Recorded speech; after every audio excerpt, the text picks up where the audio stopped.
Hi, welcome to Crappy Media Reviews. I'm the Crappy Media Reviewer. I remember it so you don't have to.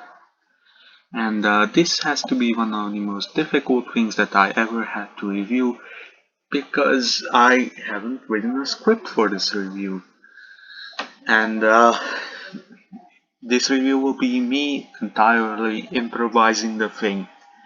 So there might be a lot of awkward pauses during the runtime of the video, so if you want to click away, that's fine. But let's start. I'm going to talk about Nostalgia Critic's review of The Wall, which is his single most infamous review. So, the video was uploaded on September 18, 2019, and it was heavily banned by various online music and internet critics, and also fans who got disregarded considering that it was said that this is a love letter to all Nostalgia Critics fans. And it's more infamous than his Let's Play of Bart's Nightmare. But now, let's talk about why this review sucks so much. It was another clipless review similar to the Transformers, Jurassic World, Suicide Squad, and It reviews. It did use the music and image clips from the movie with different lyrics as the review, despite the movie itself already being released on DVD. And this is extremely stupid considering that the critic once said that he is not going to do reviews of some movies until they are released on DVD because that would be lazy. I guess he broke that rule. But he did say that he will break some of his own rules when returning, so yeah. But even then, the review is completely aware of it being lazy, because Corey Taylor himself told the critic that it's a review and that's literally the opposite of what this is, meaning it completely wasted 40 minutes with only music and lack of an actual review. Speaking of which, the only thing this video does like a review is just saying, I think the film's fine, at the end, and that's it.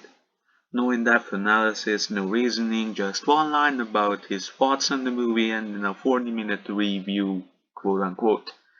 Everyone also commented that it feels more like a parody or a satire rather than a review. It also failed to talk about or even research the entire movie or even the original album. It instead felt like all Doug did was read the Wikipedia plot for a minute after a troll edited it. Here are several reasons in various music segments based on the original version, not including new songs like Corey, The Deeper Meaning, and even SpongeBob SquarePants. When the wall broke free. The first part is slightly understood as the critic said that The Wall is first released that it received mixed reviews, decent box office, then it disappeared until it earned a cold following from Pink Floyd fans, years later to earn praise reviews from critics. However, the second he said this one has a spoiled child who entered someone's property, but in the movie where Pink as a kid is curious found his deceased father's military stuff like his hat, scroll, and the bullets, and there's the song after this one is really good, which is just really stupid. The CGI is terrible, lighting is also terrible, the green screen is also terrible, and stop motion effects are also terrible. Yes, this review basically fucks up everything about its effects. One notable example was in the Another Brick in the Wall Part 2 segment where the entire class runs away or slowly marches from the giant teacher destroying cities. You can easily notice both that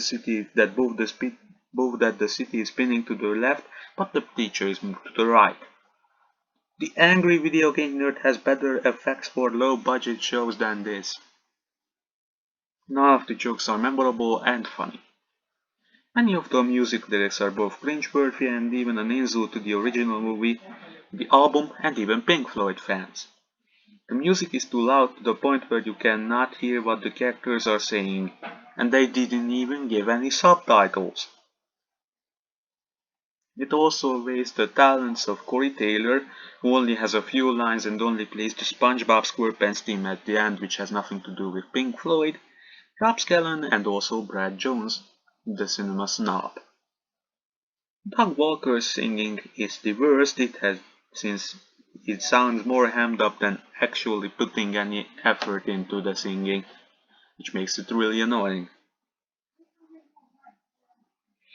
Even outside of the thinking, Doug just doesn't put any effort into his performance. As mentioned, the video is almost 40 minutes long, but because of the slow pace, it's complete with a tons of filler, which makes it feel more like it's 3 hours long. Now, first off, what does SpongeBob have to do with Pink Floyd? No, wait. What does World War I have to do with Pink Floyd? By the way, in the movie, the main character, aptly named Pink Floyd, has a flashback that reveals his father was killed while defending the NCO bridge during World War II, not World War I, which just proves that Doug didn't watch the movie or didn't pay attention to it at all.